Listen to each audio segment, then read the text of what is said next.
ஒரு ஆணினுடைய மன அமைதி ஒரு பெண்ணிடத்தில் இருக்கிறது, தன்னுடைய மனைவியிடத்தில் இருக்கிறது என்று அல்லாஹ் இங்கே குறிப்பிடுகிறார். அல்லாஹ் ஒரு பெண்ணை படைத்திருப்பது ஒரு ஆண்மகன் மன அமைதியை அடைய வேண்டும், ஒரு மகிழ்ச்சியை பெற வேண்டும் என்பதற்குத்தான். ஆனால் சமீப காலங்களில் ஒரு ஆண் பெண்ணினுடைய உறவு, கணவன் மனைவியினுடைய உறவு மிகப்பெரிய அளவில் சீரழிந்து வருவதை பல செய்திகள் நமக்கு உணர்த்துகிறது. திருமணம் முடிந்த ஓராண்டுக்குள்ளே ஏராளமான தம்பதியினர்கள் பிரிந்து விடுகிறார்கள். ஏறத்தாழ 30% மேற்பட்டவர்கள். அதில் காதல் திருமணம் என்று அவர்களாக விரும்பி செய்த அந்த திருமணங்கள் ஏராளமான பிரிவுகள். மகிழ்ச்சியோடும் சந்தோஷத்தோடும் வாழ வேண்டியவர்கள் குறிப்பிட்ட சில நாட்களிலேயே அவர்கள் பிரிந்து விடுகிறார்கள். இப்படி பிரிவதற்கு என்ன காரணம், ஏன் அவர்கள் பிரிகிறார்கள் என்பதற்கு ஏராளமான காரணங்கள் நாம் அடித்துச் சொல்லலாம்.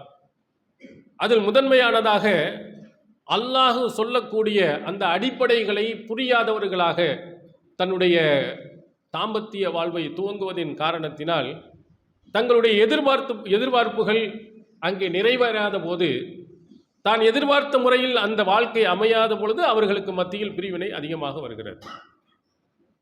இது முக்கியமாக இது ஷைத்தானுடைய மிகப்பெரிய ஒரு சூழ்ச்சி என்பதை பலர்கள் தெரிவதில்லை. சஹி முஸ்லிமில் இடம்பெறும் ஒரு செய்தியில் அல்லாஹ்வின் தூதர் அவர்கள் நமக்கு அழகுற விளக்கியிருக்கிறார்கள். இப்லீஸ் தன்னுடைய படைகளை, தன்னுடைய சகாக்களை இந்த பூமிக்கு அனுப்பி அங்கே எல்லா இடங்களிலேயும் குழப்பங்களையும் பிரச்சனைகளையும் உருவாக்கி வர செய்வான்.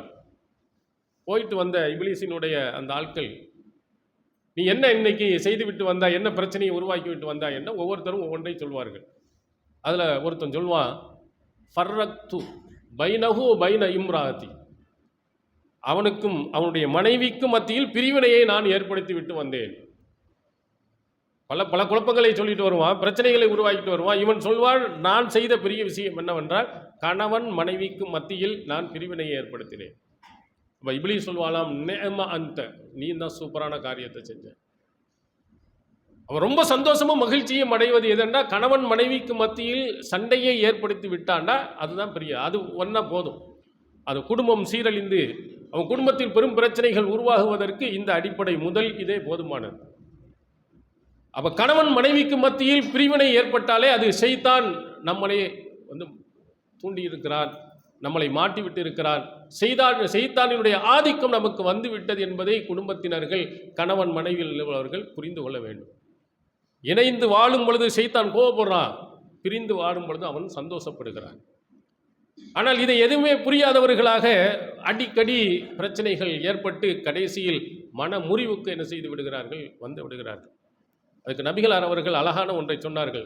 திருமணம் முடிக்கும் போகக்கூடிய கணவன், மணமகன், அவன் சில விஷயங்களை அடிப்படையில் புரிந்து வைத்துக் கொண்டானே ஆனால் இந்த மாதிரி பிரச்சனையிலிருந்து அழகாக தவிர்த்து விடலாம். நபிகளார் பெண்ணை பற்றி சொல்லும் பொழுது, ஒரு மனைவியை நீ போகிறாயே எப்படிப்பட்டவர், ஹுலிக்கு நமில் ஆயின், வளைந்த எலும்பில் இருந்து படைக்கப்பட்டவன். அதை நிமித்த நீ நினைத்தாய் என்றால் கசர்த்தகு, அதை நீ உடைத்து விடுவாய். அவருடைய குணங்களில் சிலது அப்படியும் இப்படியும் தான் இருக்கும். நீ கரெக்டாக 100% இப்படி தான் இருக்க வேண்டும் என்று அங்கே திணிக்க நீ முடிந்தால் அந்த எலும்பை முடித்து விடுவாய், அதாவது விவாகரத்திலே நீ போய் விழுந்து விடுவாய். நபிகளார் சொன்னது, எந்த பெண்ணாக இருந்தாலும் அங்கே குறை நிறைகள் இருக்கும் என்ற எண்ணத்தோடு உள்ளே போ. ஆமாம், இது சில குறைகள் இருக்க தான் செய்ய, நம்ம பொறுத்து தான் போகணும். ஆனால் அப்படி நினைப்பதில்லை. இவன் ஏதோ ஒரு கற்பனையில் அவன் நினைத்துக் கொள்கிறான். ஒரு பெண் தன்னுடைய கணவனை ஏதோ ஒரு கற்பனை நினைத்து கொண்டு உள்ளே போகும்போது அங்கே தான் நினைத்தது நடக்கவில்லை என்று சொன்னால் பிரச்சனைகள் உருவாகிறது.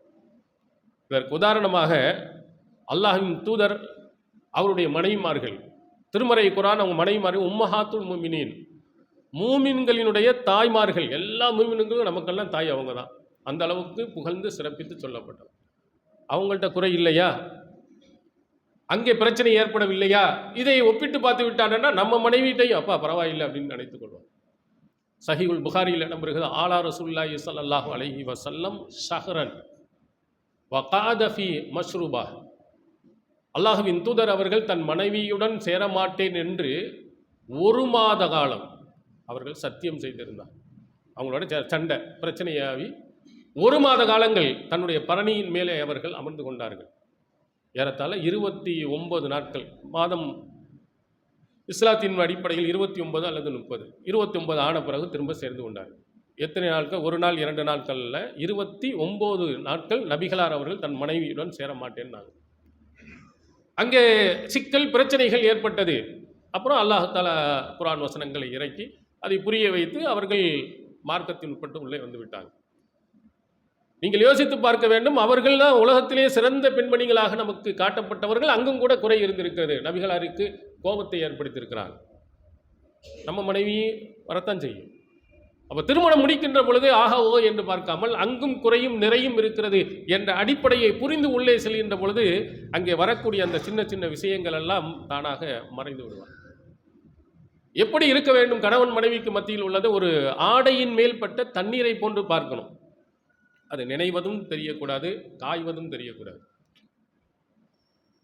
எப்படி ஆயிடக்கூடாது? கிழிந்த துணியை போன்று ஆகிவிடக்கூடாது. அது தையல் போட்டாலும் கூட என்ன செய்யும்? அவ்வப்போது நமக்கு காட்டிக்கிட்டே இருக்கு, கிழிஞ்சது கிழிஞ்சது. தண்ணீர் பட்டால் அப்படி தெரிவதில்லை. கொஞ்ச நேரம் ஈரமாக இருக்கும், அப்புறம் கொஞ்ச நேரத்தில் அது காஞ்சி போயிடும்.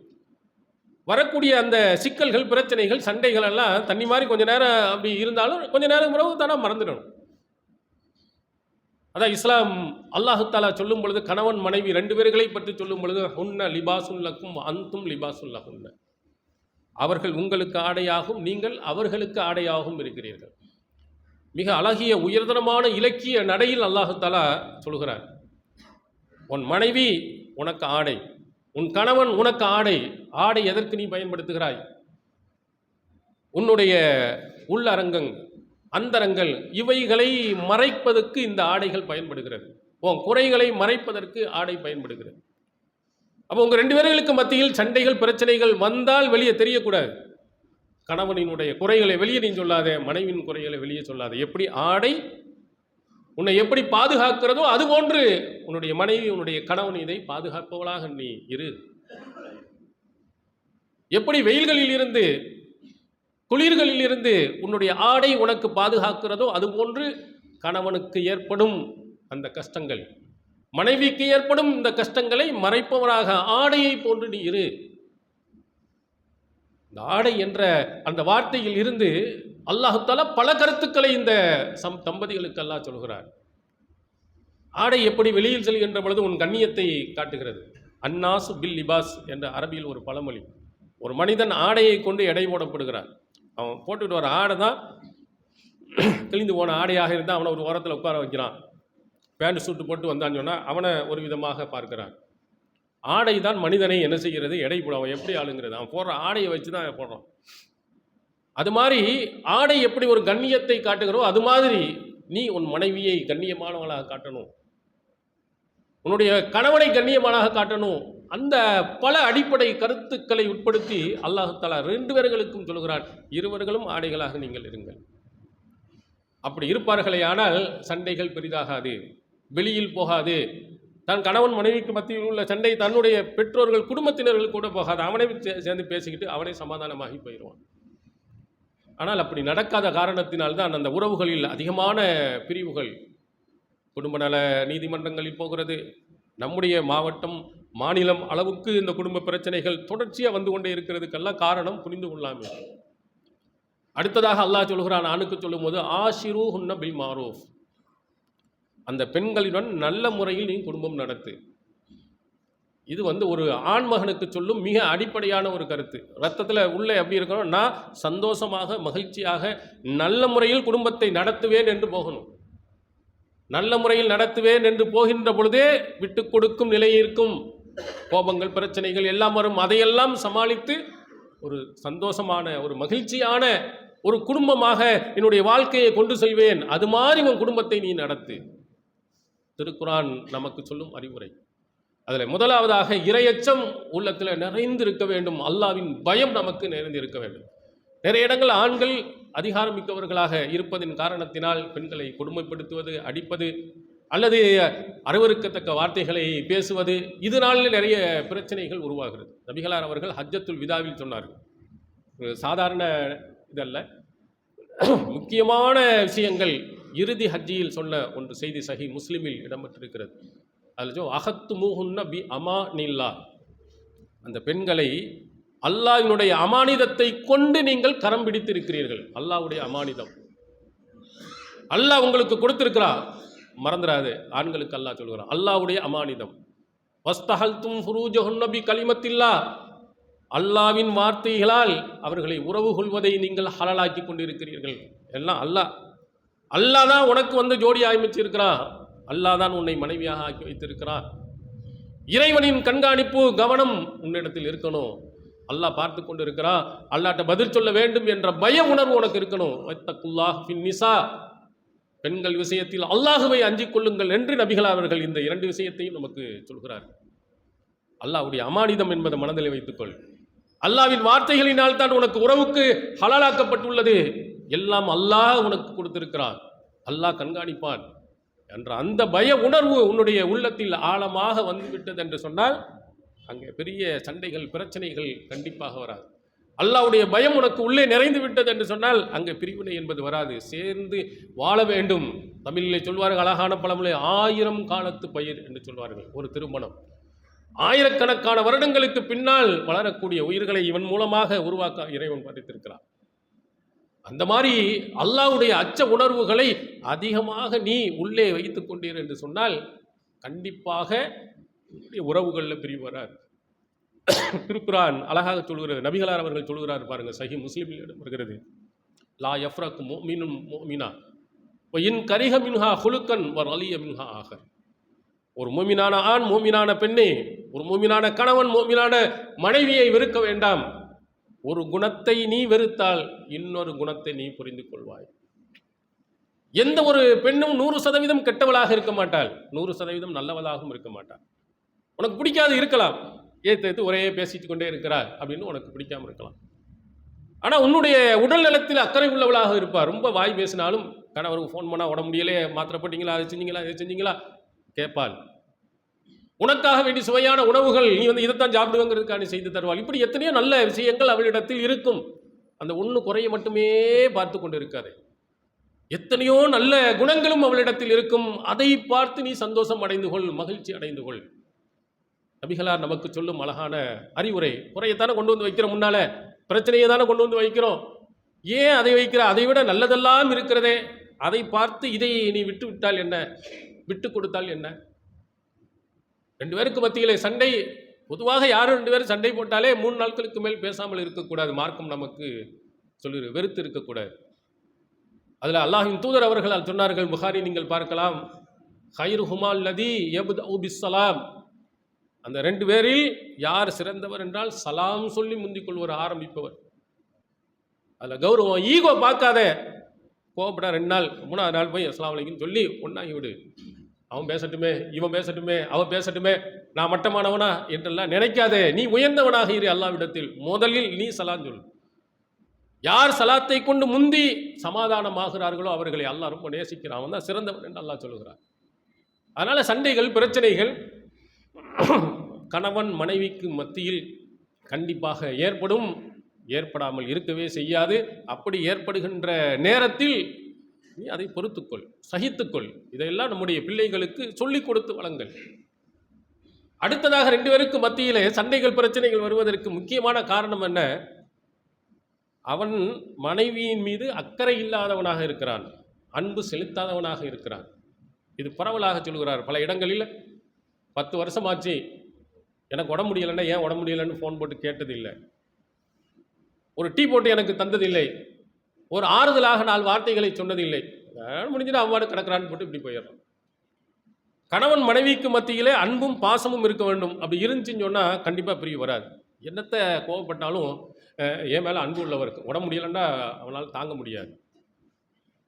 மனைவிக்கு தன் கணவனை பற்றி நினைக்கின்ற பொழுதும் அவனும் சொல்வார், ஐயோ உடனே துடிச்சு போயிடுவார், உடனே லீவை போட்டு வந்துடுவார், உடனே வந்து பாப்பாரு அப்படின்னு ஒரு அன்பு மாறி நம்ம நடந்து விட்டோம் என்று சொன்னால் பிரிவு கண்டிப்பாக வராது. நபிகளார் அவர்கள் அழகாக சொன்னார்கள், ஒரு கணவன் மனைவிக்கு செய்ய வேண்டிய கடமைகள் என்ன? துதுஇமுஹா இதா தஇம்த வ தக்ஸுஹா இதா தஸைத. நீ சாப்பிடும் பொழுது அவளுக்கு சாப்பாடு கொடுப்பதும், நீ ஆடை அணிகின்ற பொழுது அவளுக்கும் ஆடை விடுவதும் உன்னுடைய கடமைகளில் உள்ளது என்று சொன்னார். எவ்வளோ அற்புதமான அழகான அடிப்படை வரும். சம உரிமையை அல்லாஹ்வின் தூதர் அவர்கள் இங்கே சொல்லுகிறார்கள். நல்லா மூக்கு பிடிக்க நீ போய் மட்டும் ஹோட்டல் நல்லா சாப்பிட்டு வந்துடாத. நண்பர்களோட போகிற, சாப்பிட்டு ஸ்டேட்டஸில் வேற வைக்கிற, மலை மாதிரி கும்பிச்சு வச்சுருக்கிற, திண்டதை பூரா எல்லாம் பார்த்து பொறாமப்படட்டும். உன் மனைவி ஒருத்தர் இருக்காரா, அவளுக்கு ஒரு ஆசை இருக்கும் என்று சொன்னால் அந்த உயர்ந்த உணவுகளை நீ சாப்பிடுகின்ற பொழுது என் மனைவிக்கு பிடித்த ஒன்றை ஒரு பார்சல் வாங்கிட்டு போய் நீ கொடு. எங்கே போனாலும் என்னுடைய கணவர் எனக்கு வாங்காமல் போக மாட்டார். இங்கே வேணால் எனக்கு ஒரு பார்சல் வாங்கிட்டு வந்துடுவார். ஒரு துணி எடுக்கிற, ஒரு சட்டை எடுக்கிற, அப்படி எடுக்கும் பொழுது என் மனைவிக்கு இது பிடிக்கும் என்று ஒன்று வாங்கிவிடும். அவங்க தனியாக வாங்கினா வாங்கிட்டு போட்டோம். நீ ஏதாவது ஒன்று, ஒரு சிறந்த ஒன்றை நீ வாங்கி கொண்டு போகும்போது அவளுக்கு ஒரு மகிழ்ச்சி, சந்தோஷம். இப்போ நம்ம எதையெல்லாம் நாம் வாங்குகிறோமோ அதுபோல அது மாதிரி என்னுடைய மனைவியையும் நான் கவனிப்பேன் அப்படின்னு நீ இருந்தால், சாப்பிடும் போதும் நினைவு, ஆடை அணிகின்ற பொழுதும் உன்னுடைய மனைவி நினைவு இருந்தால், அந்த மனைவி கண்டிப்பாக உண்மையிலும் பாசம் உள்ளவளாக, அன்புள்ளவளாக இருப்பாள். அந்த பாசம் பிரிய விடாது. இந்த அன்பு அவர்களை தடுக்கும். அடுத்த நபிகளார் அவர்கள் சொன்னார்கள், வலா துகப்பி வலா தஜ்ஹர் இல்லா ஃபில் பைத். அருவருக்கத்தக்க வார்த்தைகளில் திட்டாத. கண்ணியமான வார்த்தைகள், ஒரு கண்டிப்பை கூட ஒரு கண்ணியமான வார்த்தைகளில் சொல்லு. ரொம்ப மோசமான, காது கொடுத்து கேட்க முடியாத மனைவிங்கிறதுக்காண்டி அநாகரிகமான வார்த்தைகள் சொல்லக்கூடாது. உன்னுடைய வெறுப்பை வீட்டில் தவிர வெளியே காட்டாத. எவ்வளோ சண்டை வெளியே இருந்தாலும் 2 பேரும் ஒன்றா கைப்பிடிச்சிட்டு போ. வெளியில் விட்டு கொடுக்காத. கணவனாக இருக்கட்டும், மனைவியாக இருக்கட்டும், அப்படி நடங்க. சந்தோஷம், மகிழ்ச்சி. சில பெண்கள் அப்படி இருக்கிறார்கள். தன்னுடைய கணவன் மீது என்ன கோபம் இருந்தாலும் வெளியில் விட்டு கொடுக்க மாட்டார்கள். கணவனை பற்றி தப்பாக பேச விட மாட்டார்கள். தன்னுடைய குடும்பத்தினர்கிட்ட என்னை எவ்வளோ வேணாலும் திட்டு, என் வீட்டுக்காரன் நீ திட்டாத அப்படின்னு சொல்கிறவர்கள்லாம் பெண்கள் இருக்கிறாங்க. இப்படி விட்டு கொடுக்காம எந்த சண்டையாக இருந்தாலும் அந்த 4 சுவத்துக்குள் இருக்கணும் அப்படின்னு நினைத்தால் அங்கே பிரிவினை வருமா? என் கணவர் வெளியில் போகும்போது என் மனைவி மாதிரி சூப்பரான ஆள் யாரும் கிடையாது. என் மனைவி அளவுக்கு சமைக்கக்கூடியவள் யாரும் கிடையாது. என் மனைவி போன்று வீட்டை தூய்மையாக வைத்திருப்பவள் யாரும் கிடையாது. நான் வெளியூர் சொன்னு ஒரு வார்த்தை சொன்னால் போதும், அனைத்தையும் அழகாக தெளிவாக எடுத்து வைத்து அற்புதமாக வழிகாட்டியாக அனைத்தையும் செய்வா. நான் ஒழுங்கு வேலை செய்ய வேண்டியதில்லை அப்படின்னு மாதிரி பேசினீர்கள் என்று சொன்னால் இது அவளுக்கு காதில் படுமானால் எவ்வளோ அன்பு பாசம் உருவா. வெளியில் போய் அந்த மூதேவிய சனியனை முடிச்சுட்டு வந்து பெரிய தொல்லையாக இருக்குது அப்படி ஊர் பூரா சொல்லி கொண்டு இருந்தால் அங்கே அன்பு பாசம் உருவாகுமா? குறையாக இருந்தாலும் கூட நீ நான் செவத்துக்குள் நீ பேசுவாய் என்று சொன்னால் அதை மகிழ்ச்சியாக எடுத்துக்கொள்வாள். இது மார்க்கம் நமக்கு காட்டும் அழகான அறிவுரை. அடுத்தது முக்கியமாக கணவனாக இருக்கட்டும், மனைவியாக இருக்கட்டும், சந்தேகங்கள் வரக்கூடாது. சந்தேகக்கேடு அது சந்தோஷக்கேடு என்று சொல்வார்கள். சந்தேகம் உள்ளே நுழைந்து விட்டால் முடிந்தது, அவ்வளவுதான். யா யுஹல்லதீன ஆமனு யுஜ்தனிமு, ஈமான் கொண்டவர்களே உங்களுடைய சந்தேகத்தை விட்டும் நீங்கள் தவிர்ந்து கொள்ளுங்கள். இன்ன பாவல் லன்னி இஸ்முன், சில சந்தேகங்கள் பாவமாக இருக்கிறது. தேவையில்லாமல் சந்தேகப்படாதே, அவசியம் இல்லாமல் சந்தேகப்படாதே, இல்லாததை கற்பனை பண்ணாதே. நிறைய பேர்கள் அப்படி யாரையா ஒருத்தன் சொன்னால் ஆதாரமாக இல்லாததை எல்லாம் சொல்லி ஒரு நல்ல பெண்மணி மீது தவறான எண்ணத்தை ஏற்படுத்தி வெளியில் சொல்லிவிட்டால் அது பயங்கரமான குற்றம்.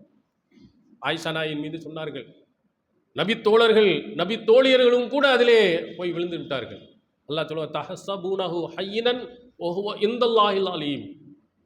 நீங்கள் அதை ரொம்ப லேசானதாக நீங்கள் நினைக்கிறீர்கள், அல்லாஹ்விடத்தில் பயங்கரமானதாக இருக்கிறது, பெரிய பாவம்னு அல்லாஹ் சொல்லுவான்.